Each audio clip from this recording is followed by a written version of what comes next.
আসসালামু আলাইকুম ওয়া রাহমাতুল্লাহি ওয়া বারাকাতুহু। আসসালামু আলাইকুম ওয়া রাহমাতুল্লাহি ওয়া বারাকাতুহু। ইন্নাল হামদালিল্লাহ নাহমাদুহু ওয়া নুসাল্লি আলা রাসূলিল কারীম, আম্মা বা'দ।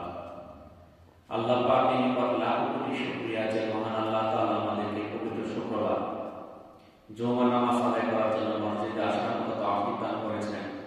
এই জন্য মহান আল্লাহর নিকট শুকরিয়া আদায় করি আলহামদুলিল্লাহ। আলহামদুলিল্লাহ।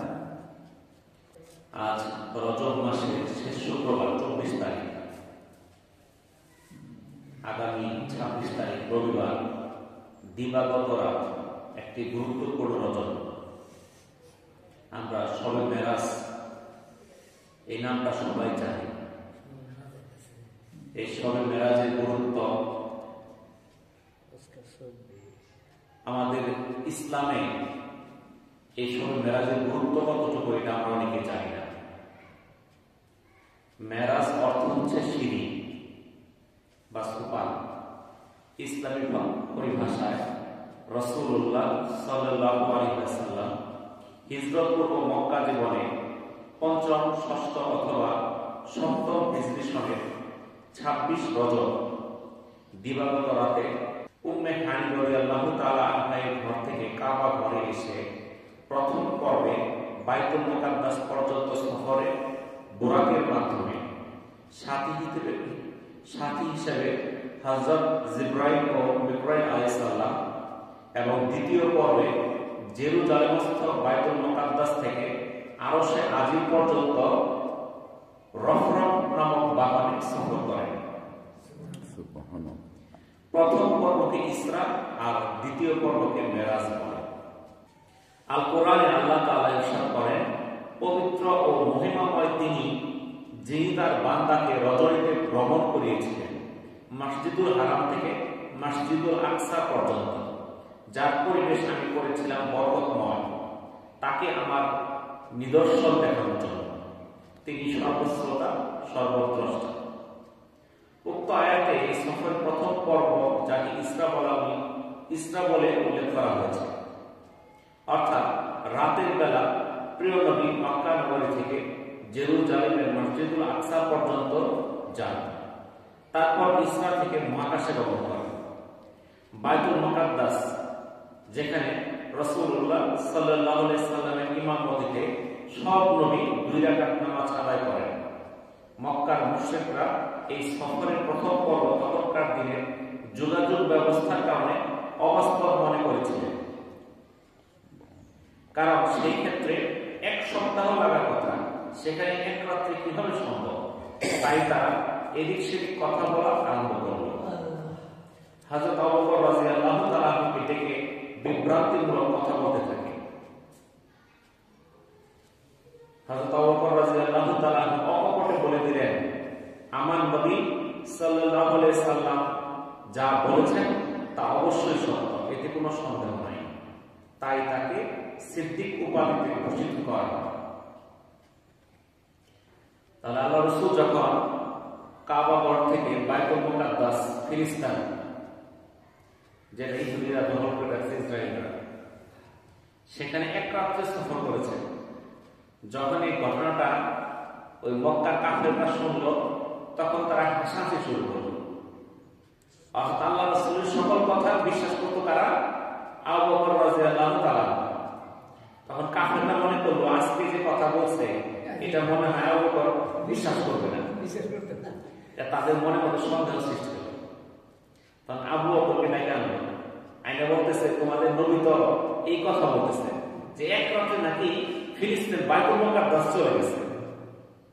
তখন হযরত আবু বকর রাদিয়াল্লাহু তাআলা বললেন, এই কথা যদি আল্লাহ রাসূলের হয় তাহলে এটা অবশ্যই সত্য।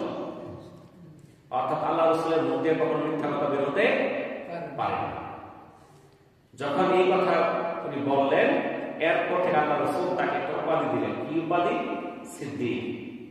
সিদ্দিক অর্থ হলো মহাসত্যবাদী। যখন আল্লাহ রাসূল সাল্লাল্লাহু আলাইহি সাল্লাম বাইতুল মুকাদ্দাস থেকে আরশ আজিমের দিকে রওনা হন, প্রথম আসমানে রাসূল সাল্লাল্লাহু আলাইহি সাল্লামের সাথে সাক্ষাৎ হয় হযরত আদম আলাইহিস সালামের সঙ্গে। এরপর যখন তিনি দ্বিতীয় আসমানে গমন করেন, দ্বিতীয় আসমানে হযরত ঈসা এবং হযরত ইয়াহইয়া আলাইহিস সালামের সঙ্গে তার দেখা হয়। তৃতীয় আসমানে দেখা হয় হযরত ইউসুফ আলাইহিস সালামের সঙ্গে। চতুর্থ আসমানে দেখা হয় হযরত ইদ্রিস আলাইহিস সালামের সঙ্গে। পঞ্চম আসমানে দেখা হয় হযরত হারুন আলাইহিস সালামের সঙ্গে। ষষ্ঠ আসমানে দেখা হয় হযরত মূসা আলাইহিস সালামের সঙ্গে এবং সপ্তম আসমানে দেখা হয় হযরত ইব্রাহিম আলাইহিস সালামের সঙ্গে। সপ্তম আসমানে আছে বাইতুল মামুর। বাইতুল মামুর হচ্ছে ফেরেশতাদের ইবাদতের জায়গা। এই বাইতুল মামুরে প্রতিদিন ৭০,০০০ ফেরেশতা প্রবেশ করে। কোন ফেরেশতাই এই বাইতুল মামুরে দ্বিতীয়বার প্রবেশের সুযোগ পায় না। এটা সহিহ মুসলিমের ৩,২০৭ নম্বর হাদিস। প্রতিদিন কয় হাজার ফেরেশতা যায়? ৭০,০০০। তাহলে বছরে কি পরিমাণ যায়? আর এই পৃথিবীর সৃষ্টি হচ্ছে হাজার হাজার লক্ষ লক্ষ বছর হয়ে গেছে। কিয়ামতের আগ পর্যন্ত একজন ফেরেশতা দ্বিতীয়বার যাওয়ার সুযোগ পাবে না। তাহলে আল্লাহ ফেরেশতার সংখ্যা কত চিন্তা করে দেখেন। সূরা নাজমের ২ থেকে ৩ নম্বর আয়াতে আল্লাহ তাআলা বলেন, তোমাদের সঙ্গে পথভ্রষ্ট হয়নি, বিপদগামীও হয়নি, আর তিনি মন গড়া কথা বলেন না। যখন এই মেরাজের কাহিনী কাফেররা শুনলো, তখন তারা এগুলো বলতেছিল আল্লাহ রাসূলের মন গড়া কথা। তখন আল্লাহ তাআলা কোরআনে আয়াত নাযিল করে দিলেন যে তোমাদের সঙ্গে পথভ্রষ্ট হয়নি, বিপদগামীও হয়নি, আর তিনি মন গড়া কথা বলেন না। তোমরা কি সেই বিষয়ে বিতর্ক করবে যা সে দেখেছে? তার দৃষ্টিভঙ্গ হয়নি এবং তিনি সীমা লঙ্ঘন করেননি। নিশ্চয়ই তিনি তার পালনকর্তা মহান নিদর্শনাবলী অবলোকন করেছেন। এটা সূরা নাজমের ১৭-৫৮ নম্বর আয়াতের অর্থ। আল্লাহ তাআলা কি বলতেছেন? তার দৃষ্টি ভ্রম হয়নি। অর্থাৎ কাফেররা বলছিল সে অবাস্তব দেখছে, কল্পনা করছে, কিন্তু আল্লাহ তাআলা বলে দিলেন তার দৃষ্টি ভ্রম হয়নি এবং সীমা লঙ্ঘন করেননি। নিশ্চয়ই তিনি তার পালনকর্তার মহান নিদর্শনাবলী অবলোকন করেছেন। সহিহ মুসলিমের ১৭৩ নং হাদিসে মেরাজ সম্পর্কে মহান আল্লাহ তাআলা তার প্রিয় বন্ধু মুহাম্মদুর রাসূলুল্লাহ সাল্লাল্লাহু আলাইহি সাল্লামকে স্বীয় সান্নিধ্যে ডেকে নিয়ে উম্মতে মুহাম্মাদীকে ৩টি পুরস্কার হিসেবে উপহার দেন। পুরস্কার স্বরূপ ৩টা বিশেষ জিনিস আমাদের জন্য উপহার দেন, যা অন্য কোন নবীকে দেওয়া হয় নাই। রাসূলুল্লাহ সাল্লাল্লাহু আলাইহি সাল্লামকে ৩টি জিনিস দেওয়া হয়, যার প্রথমটা হচ্ছে ৫ ওয়াক্ত নামাজ। এই ৫ ওয়াক্ত নামাজ ফজিলতের দিক থেকে ৫০ ওয়াক্ত নামাজের সমান। নামাজ পড়ো কয় ওয়াক্ত? ৫ ওয়াক্ত। ফজিলত হবে ৫০ ওয়াক্তের সমান। ২ নাম্বার, সূরা বাকারার শেষ ২টি আয়াত যেটা মেরাজে অবতীর্ণ হয়, এই আয়াতগুলোতে উম্মতে মুহাম্মাদের প্রতি আল্লাহর অশেষ রহমত ও অনুগ্রহ প্রকাশ করা হয়েছে। ৩ নাম্বার, উম্মতে মুহাম্মাদের মধ্যে যারা কখনো শিরক করেনি তাদেরকে ক্ষমা করার সুসংবাদ দেওয়া হয়েছে এই মেরাজের রাত্রে। তার ৩টা জিনিস আল্লাহ তাআলা এই রাত্রে আমাদের জন্য উপহার দিয়েছেন, যেটা অন্য কোন নবীকে দেওয়া হয় নাই, অন্য কোন নবীর উম্মতকে দেওয়া হয় নাই, শুধু উম্মতে মুহাম্মাদীকে দেওয়া হয়েছে। এই ৫ ওয়াক্ত নামাজ, সূরা বাকারার শেষ ২টা আয়াত, আয়াতের সুসংবাদ, যে কখনো শিরক করে নাই তাকে ক্ষমা করার সুসংবাদ। আমরা যে নামাজে আত্তাহিয়াত করি এটাও মেরাজের উপহার। সূরা বাকারার শেষ ২টা আয়াত নিয়ে হাদিসে অনেক ফজিলত বর্ণনা করা হয়েছে। এই সূরা বাকারার শেষ ২টি আয়াতের ফজিলত সম্পর্কে রাসূলুল্লাহ সাল্লাল্লাহু আলাইহি সাল্লাম বলেন, যে ব্যক্তি রাত্রে এই ২টি আয়াত পাঠ করবে তার জন্য এটাই যথেষ্ট। এটা সহিহ বুখারী ৪০০৮ নম্বর হাদিস। যে রাত্রে সূরা বাকারার শেষ ২টা আয়াত পাঠ করবে এই দুইটা আয়াতই তার জন্য যথেষ্ট হয়ে যাবে। জুবাইর ইবনে রুফায় রাদিয়াল্লাহু তাআলা থেকে বর্ণিত, রাসূলুল্লাহ সাল্লাল্লাহু আলাইহি সাল্লাম বলেছেন, সূরা আল বাকারাকে আল্লাহ তাআলা এমন দুটি আয়াত দ্বারা শেষ করেছেন যা আমাকে আল্লাহর আরশের নিচের ভান্ডার থেকে দান করা হয়েছে। তাই তোমরা এই আয়াতগুলো শিখবে, তোমাদের স্ত্রীদেরও শিখাবে, কারণ এই আয়াতগুলো হচ্ছে রহমত, নৈকট্য লাভের উপায় ও করুণা লাভের উপায়। এটা মিশকাতুল মাসাবিহের 2173 নম্বর হাদিস। তাহলে সূরা বাকারার শেষ দুটি আয়াত আল্লাহ আরশের নিচের ভান্ডার থেকে দান করা হয়েছে। এটার মধ্যে রহমত আছে, আল্লাহর নৈকট্য লাভের উপায়, দিন আর দুনিয়ার কল্যাণ লাভের দোয়া। শুধু আখিরাত না, এই দুনিয়া লাভের দোয়া আছে এটার মধ্যে। তাহলে এই দুইটা আয়াত আমাদের বেশি বেশি পাঠ করতে হবে, বিশেষ করে ঘুমানোর আগে এই দুইটা আয়াত পাঠ করে তারপরে ঘুমাইতে হবে। হযরত আলী রাদিয়াল্লাহু তাআলা বলেছেন, আমার মতে যার সামান্য বুদ্ধি জ্ঞান আছে সে এই দুটি আয়াত পাঠ করা ছাড়া নিদ্রা যাবে না। তাহলে হযরত আলী রাদিয়াল্লাহু তাআলা বলেছেন, আমার মতে যার সামান্য বুদ্ধি জ্ঞান আছে সে এই দুটি আয়াত পাঠ করা ছাড়া নিদ্রা যাবে না। আমরা কি জ্ঞান বুদ্ধি আছে কিছু? আমরা তো আছে, তাই না? কিন্তু ঘুমানোর সময় সূরা বাকারার শেষ দুটি আয়াত পাঠ করি না। কিন্তু হযরত আলী রাদিয়াল্লাহু তাআলা, যাকে জ্ঞানের দরজা বলা হয়, সে বলতেছে যার সামান্য বুদ্ধি জ্ঞান আছে সে এই দুইটা আয়াত পাঠ করা ছাড়া ঘুমাবে না। তাহলে যদি আমরা পাঠ করা ছাড়া ঘুমাই তাহলে আমাদের বুদ্ধি জ্ঞান নাই। এটা কার কথা? হযরত আলীর কথা। তো মেরাজ, এই যে সবে মেরাজ, এখান থেকে আমাদের কিছু শিক্ষণীয় বিষয় আছে। আল্লাহ রাসূল এই মেরাজে গেলেন, এটা তো এমনিতেই জানেন না। এটা উম্মতে মুহাম্মদের কিছু এখানে করণীয় আছে, শিক্ষা আছে। রাসূলুল্লাহ সাল্লাল্লাহু আলাইহি সাল্লাম মেরাজ থেকে ফিরে আসার পর সূরা বনী ইসরাঈলের মাধ্যমে 14টি বিষয় উম্মতের সামনে পেশ করেন। 1 নাম্বার, আল্লাহর সাথে কাউকে শরীক করো না, তাহলে তুমি নিন্দিত এবং অসহায় হয়ে পড়বে, আর তোমরা কেবল আল্লাহর ইবাদত করো। সূরা বনী ইসরাঈল আয়াত 24। তাহলে আল্লাহর সাথে কারো শরীক করা যাবে না। কিন্তু আমরা অনেক ভাবে শরীক করি, যে উমুক না থাকলে বাঁচাইতে পারে না, গরুরা না থাকলে না খায় মরতাম, এই দুধ বেঁচে তো দেখেছি, তাই না? আল্লাহ চালাইতেছে, উপরে আল্লাহ ইসলাম নেই, তাহলে উপরে আল্লাহ ক্ষমতা ইসলামের ক্ষমতা, এর মাধ্যমে শিরক করতেছে। বিভিন্ন ভাবে আমরা বুঝতেছি না যে কথায় কথায় আমরা শিরক করতেছি। 2 নাম্বার, বাবা মার সাথে ভালো ব্যবহার করা। তাদের একজন বা উভয়ে যদি তোমাদের সামনে বৃদ্ধ অবস্থায় উপনীত হয় তাহলে তাদের সাথে শব্দটি পর্যন্ত করো না, তাদের ধমকের সুরে জবাব দিও না, বরং তাদের সাথে মর্যাদা সহকারে কথা বলো, আর তাদের সামনে বিনয়ী থাকো আর দোয়া করতে থাকো, রব্বির হামহুমা কামা রাব্বায়ানি সাগীরা। হে আমার প্রতিপালক, তাদের তেমন ভাবে লালন পালন করুন যেমনি তারা শৈশবে আমাদের লালন পালন করেছেন। সূরা বনী ইসরাঈলের আয়াত 23 ও 24 এর অর্থ। 3 নাম্বার, তোমাদের কৃতকর্মের জন্য আল্লাহর কাছে তওবা করো, তাহলে আল্লাহ তোমাদের অপরাধ ক্ষমা করে দিবেন। নিশ্চয়ই আল্লাহ তোমাদের মনের খবর জানেন। সূরা বনী ইসরাঈল আয়াত 25।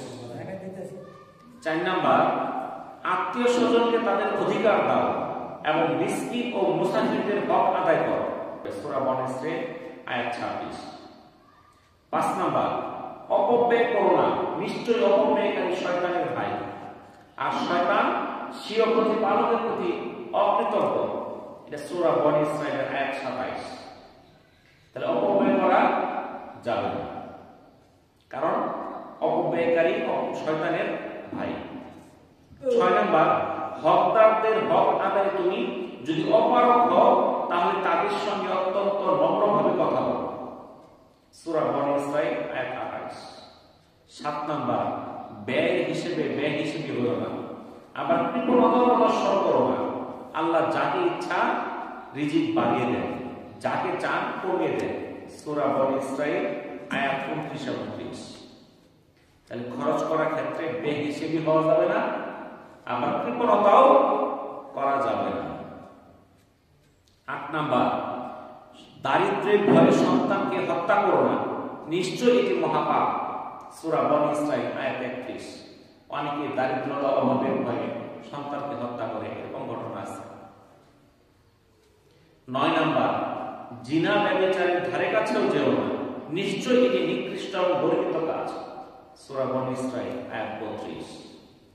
10 নাম্বার, কোন জীবনকে অন্যায়ভাবে হত্যা করো না, কাউকে অন্যায়ভাবে হত্যা করা হলে তার উত্তরাধিকারীকে আমি এই অধিকার দিয়েছি, চাইলে রক্তের বিনিময়ে চাইতে পারে, তবে প্রতিশোধের ব্যাপারে যেন সে বাড়াবাড়ি না করে। সূরা বনী ইসরাঈল আয়াত 33। 11 নাম্বার, এতিমের সম্পদের ধারে কাছেও যেও না, সম্পদের ব্যাপারে তার বয়ঃপ্রাপ্তি পর্যন্ত অপেক্ষা করো, আর প্রতিশ্রুতি সম্পর্কে সচেতন থাকো, নিশ্চয়ই প্রতিশ্রুতি সম্পর্কে জিজ্ঞাসা করা হবে। সূরা বনী ইসরাঈল আয়াত 34। তাহলে এতিমের সম্পদের কাছে যাইতে নিষেধ করা হয়েছে, কিন্তু আজকাল দেখা যায়, যদি দেখা যায় কোন শিশু ছোট্ট অবস্থায় তার বাবা মারা গেছে, বাবার যে ভাইয়েরা আছে, অর্থাৎ সন্তানের যে চাচা জ্যাঠা আছে, এরা তখন কি পায়? সুযোগ পায় না। কারণ কি? ছোট বাচ্চার বাবা মারা গেছে, এখন আমরা ভালো ভালো জমিগুলো দখল করবো, আর অনেক যেটা কম দামের নিকৃষ্ট জমি আছে ওইটা দিব, পারলে তার জমিটা দখল করে হালচাল শুরু করে দিই। এরকম অনেক জায়গায় হয়। আল্লাহ রাসূল বলেন, এতিমের সম্পদের ধারে কাছেও যেও না, সম্পদের ব্যাপারে তার বয়ঃপ্রাপ্তি পর্যন্ত অপেক্ষা করো, আর প্রতিশ্রুতি সম্পর্কে সচেতন থাকো, নিশ্চয়ই প্রতিশ্রুতি সম্পর্কে জিজ্ঞাসা করা হবে। 12 নম্বর, মেপে দেওয়ার সময় পূর্ণ মাপে দিবে এবং ওজন করবে সঠিক দাড়ি পাল্লায়, এটি উত্তম পন্থা এবং এর পরিণাম শুভ। সূরা বনী ইসরাঈল আয়াত 35। তাহলে মাপ দেওয়ার সময় কিভাবে দিতে হবে? পূর্ণ মাপ দিতে হবে, সঠিক ওজনে সঠিক দাড়ি পাল্লায় মাপতে হবে। আজকালকে আমাদের অনেক দাড়ি পাল্লা আছে, কিনার সময় পাথর একটা, বেচার সময় পাথর আরেকটা আছে না? অনেক জায়গায় এরকম। হ্যাঁ। 13 নম্বর, যে বিষয়ে তোমাদের জ্ঞান নেই সেগুলোর পিছনে দেব না, নিশ্চয় চোখ কান অন্তর এই সব কিছুই জিজ্ঞাসিত হবে। সূরা বনী ইসরাঈল আয়াত 34। 14 নম্বর, জমিনে দম্ভ করে চলো না, তুমি তো কখনো জমিনে ফাটল ধরাতে পারবে না এবং উচ্চতায় কখনো পাহাড় সমান হতে পারবে না। সূরা বনী ইসরাঈল আয়াত 37। তাহলে এই আয়াতে আল্লাহ বলে দিলেন, তুমি জমিনে চলার সময় দম্ভ করে চলো না। তোমার কিসের তো দম্ভ? তুমি কি জমিকে ফাটল ধরাতে পারবে, না পাহাড়কে উচ্চতায় তুমি নিচে নামাতে পারবে? কিছু তো পারবে না। কিসের তো অহংকার? এই রজব মাসে আল্লাহ রাসূল সবে মেরাজে যান। এই মেরাজে আল্লাহ তাআলা আল্লাহ রাসূলকে জান্নাত দেখান, জাহান্নাম দেখান, কোন পাপে কোন শাস্তি এটা দেখান। এটা দেখাইছেন কেন? সেটা আমাদেরকে জানাইছেন, আমরা জানতে পারছি। আল্লাহ রাসূলকে না দেখাইলে আল্লাহ রাসূল বলতেন না, আর আল্লাহ রাসূল না বললে আমরা জানতাম না। তাই আমাদের জানার জন্য আল্লাহ তাআলা তার রাসূলকে এই মেরাজের রাত্রিতে জান্নাত আর জাহান্নাম দেখাইছেন।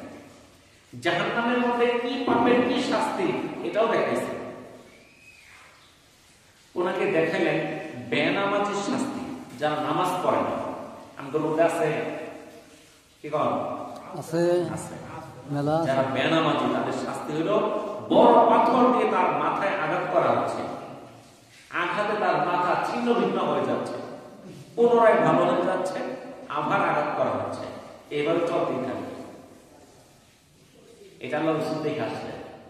আপনাদের কি বিশ্বাস হয়? কি বিশ্বাস হয়? মনে হয় না? না, জোর নাই, মনের মধ্যে জোর নাই। না, বিশ্বাস যদি হইতো তাহলে তো নামাজ পড়ে বাদ যাওয়ার কথা না। কি বলে? আমি যদি নামাজ না পড়ে আমার মাথার মধ্যে পাথর দিয়ে এমন ভাবে নিক্ষেপ করা হয় মাথা ছিন্ন ভিন্ন হয়ে যাবে, এটা বিশ্বাস করে নামাজ পড়তাম নাকি? বলে তো দেখি বোতলে লেখা আছে থাকে এটা খাবে কেউ কেউ মরার জন্য খায় মাঝে মধ্যে মরার জন্য খা তাই না মরার জন্য খা আপনার দিলে খাবেন না খান এক বোতল বিষ আপনার 500 টাকা দেন তাও তো না কি জন্য জানেন খাইলে মরবো এটা হলো বিশ্বাস তো আল্লাহ রাসূল বলে দিলেন যে বেনামাজি তার মাথায় বিশাল বিশাল পাথর নিক্ষেপ করা হবে আর তার মাথাটা ছিন্ন ভিন্ন হয়ে যাবে যদি এই কথা শোনার পর আমি বিশ্বাস করি আমার মসজিদে আসার কথা আমার নামাজ পড়ার কথা আর যে শূন্য নামাজ পড়বো না তাহলে বোঝা গেল সে বিশ্বাস করে নাই বিশ্বাস করে নাই হ্যাঁ বিশ্বাস করে না এটা মুখ দিয়ে বিশ্বাস করি আসলে কাজে বিশ্বাস করে এরা মুলিবরা কই দেয় বিশ্বাস বুঝতে পারছেন এটা আলেমরা কই দেয় এটা কই হলো এটা তো আলেমের কথা না এটা আল্লাহর রাসূলের কথা ঠিক আছে না আলেমরা যে কথা কয় সে কি মন করা কথা কয় না হাদিস কোরআনের কথা কয় হাদিস কোরআনের কথা কয় তো আলেমরা তো হাদিস কোরআনের কথা বলে সে তো তার নিজের কথা বলতেছে না তাহলে সেই কথা আমি কেন বিশ্বাস করবো না আলেমরা মন করা কথা কইতেই না তাহলে আমাদেরকে চিন্তা করতে হবে সাবধান হইতে হবে আমি যদি বেনামাজি অবস্থায় মারা যায় আমার কি শাস্তি হবে যারা যাকাত দিবে না তাদের শাস্তি আল্লাহ রাসূল দেখলেন তাদের সম্মুখে এবং পশ্চাতে পাওনাদাররা থাকবে তারা পশুবৎ চলবে এবং নোংরা আবর্জনা ময়লা পুঁজ এবং কাঁটাযুক্ত 18 বিষাক্ত ফল জাহান্নামের উত্তপ্ত পাথর বক্ষণ করবে যারা যাকাত ফরজ হয়েছে তাদের উপর এরপরও যাকাত দেয় না অনেক টাকাওয়ালা লোক আছে অনেক সম্পদের মালিক কিন্তু যাকাত দেয় না তাদের শাস্তি কি তাদেরকে দেখবেন যে গরু ছাগল যখন দৌড়াইয়া যায় তখন ওর নিচে থেকে মানুষ করে কিরকম হবে এরকম তার উপর চলবে তার উপর নোংরা ময়লা আবর্জনা পুরুষ এগুলো থাকবে তার খাদ্য হবে কাঁটাযুক্ত 18 বিষাক্ত ফল এমন ফল গলার মধ্যে আটকে পড়বে গিলতেও পারবে না বেরো করতে পারবে না এটা হলো যারা যাকাত দেয় না তাদের শাস্তি এরপর দেখলেন চুগলখোরদের শাস্তি তাদের পার্শ্বদের সাথে গোশত কেটে খাওয়ানো হচ্ছে আর বলা হচ্ছে যেভাবে তোমার ভাইয়ের গোশত খেতে সেভাবে এটা বক্ষণ করো তাহলে যারা চুগলখোরি করত একজনের দোষ আরেকজনের কাছে এমন ভাবে প্রকাশ করত যেন তার মধ্যে শত্রুতার সৃষ্টি হয়ে যায় বুঝছেন তো আপনার কথা আরেকজনের কাছে এমন ভাবে বলবে ওই লোকের শত্রু হয়ে গেল এরকম চুগলখোর গীবতকারীর শাস্তি দেখলেন তাদের অগ্নিময় লোহার নখর দিয়ে তাদের চেহারা এবং বক্ষ বিদীর্ণ করা হচ্ছে বললেন হে জিবরাইল আলাইহিস সালাম এরা কারা তিনি বললেন এরা হলো সেই সব লোক যারা পশ্চাতে মানুষের গোশত খেত মানে আড়ালে মানুষের সমালোচনা করত এটা করার জন্য আমরা এক্সপার্ট কি কর একজন একজনের সমালোচনা করা না আমি তো দোষ করি না সত্য কথা বলতেছি ওই সত্য কথাটাই গীবত আপনি যখন অন্যের কথা আরেকজনের আড়ালে বলেন যেই কথাটা শুনলে তার মনে খারাপ লাগে আঘাত লাগে ওটাই হচ্ছে গীবত আর যেটা করে না আপনি বললেন তো মিথ্যা তহমত ওটা গীবত না তাহলে গীবত হলো সত্য কথা যেটা তার আড়ালে বললে ওই ব্যক্তিটা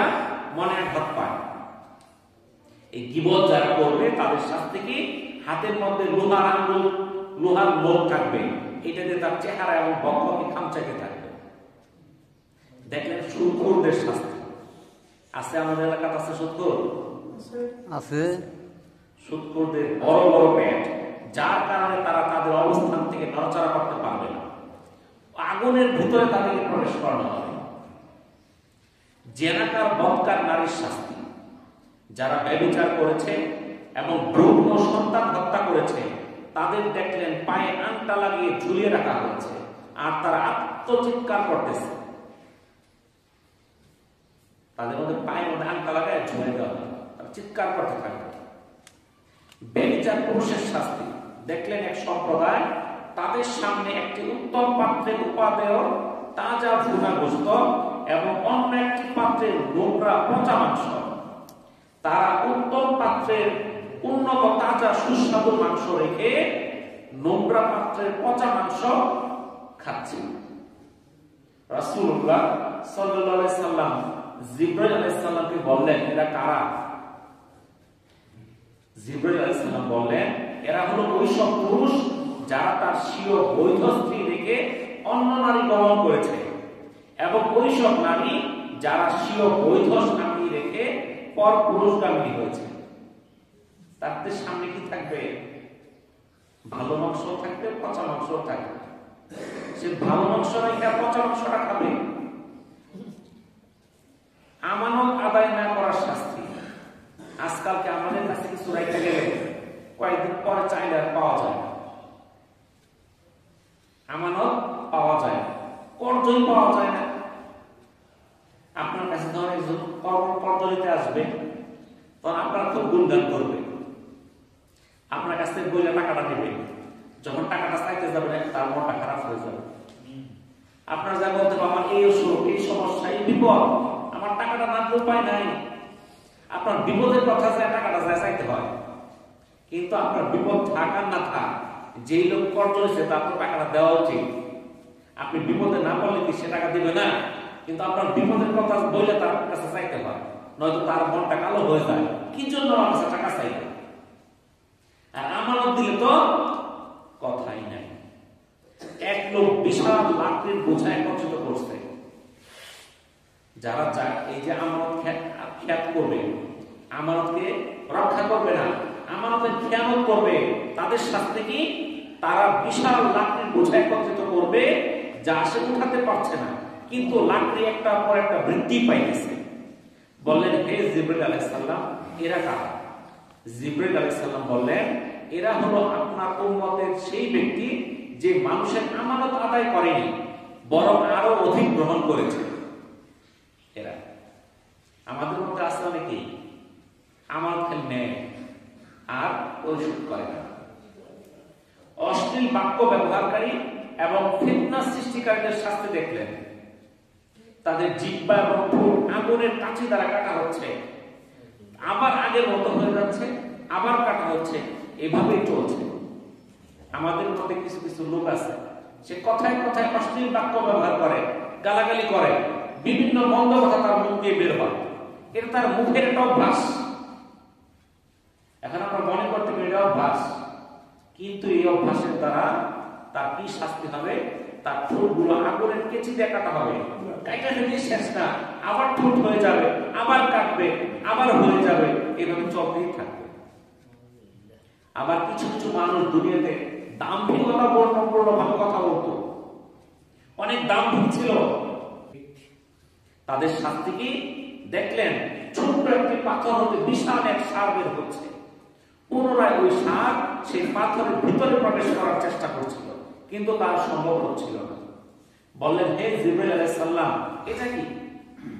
জিবরাইল আলাইহিস সালাম বললেন, এটা হলো সেই সব লোকের দৃষ্টান্ত যারা দুনিয়াতে বড় বড় দাম্ভিকতাপূর্ণ কথা বলতো এবং লজ্জিত হতো, কিন্তু পরে আর তা ফিরিয়ে নিতে পারত না। এতিমের সম্পদ আত্মসাৎকারীদের শাস্তি দেখলেন। তাদের উষ্ঠ অধর যেন উটের ঠোঁটের মতো, তাদের মুখে আগুনের জ্বলন্ত কয়লা প্রবিষ্ট করানো হচ্ছে এবং তা তাদের পায়ের পথ দিয়ে বের হচ্ছে। এতিমের সম্পদ খায় না মানুষ। অনেক এতিম আছে, আপনারা দেখবেন, এর বেশি দূরের ঘটনা হতো, আমাদের আবার দুই সাইডে থাকতেও পারে। আপনাদের একটা পাশে এলাকা থাকতে পারে, বাবা মারা গেছে, সন্তান অসহায়, কিন্তু তার চাচা চাচা সবই আছে, ওই সন্তানের আবার পিতার সম্পদও আছে, কিন্তু তাকে কিছুই দেয় না। হয়তো একটা মেয়ে আছে, ছেলে নাই, তখন বলে তোর যেহেতু ছেলে নাই, ভাই নাই, তোরা কিছুই পাবি না, তোরা বের হয়ে যায়। বুঝতে পারছেন তো? তারা কিছুই দেয় না, কোন অসহায় অবস্থায় থাকে। এরকম অনেক উদাহরণ আছে। তাদের শাস্তি কিরকম হবে? উট আপনারা দেখছেন, উটের ঠোঁটটা ঝুলে থাকে নিচ দিকে, তাদের ঠোঁটগুলো উটের মতো ঝুলে যাবে, সেখানে জ্বলন্ত আগুনের কয়লাগুলো দেওয়া হবে এবং তারা গিলতে থাকবে এবং পায়ুপথ দিয়ে তারা সেই কয়লাগুলো বের হবে। এরপর দেখলেন মদ, মাদক, নেশা গ্রহণকারীদের শাস্তি। যারা মদ খায়, শুধু মদ না, মদের মতো আরো যা আছে, গাঁজা আছে, ইয়াবা আছে, আর কত কিছু নাম আছে, তাই না? নেশা করে যারা, এদের শাস্তি দেখলেন। তারা জাহান্নামীদের শরীর থেকে নির্গত বিষাক্ত নোংরা পুঁজ পান করছে। রাসূলুল্লাহ সাল্লাল্লাহু আলাইহি সাল্লাম মালিক নামে জাহান্নামের রক্ষী ফেরেশতাকে দেখলেন, তার মুখ মলিন, হাসি নেই।